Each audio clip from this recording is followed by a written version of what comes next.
Herkese merhaba arkadaşlar, kanalıma hoş geldiniz. Yepyeni bir video ile karşınızdayız.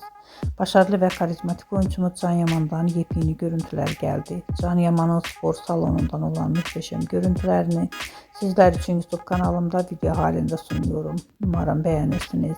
Arkadaşlar, videomu beğendiyseniz kanalımı izlemeyi ve bildirim butonuna basmayı unutmayın. Şimdilik benden bu kadar olsun. Yeni videomuzda görüşmek üzere. Hoşça kalın.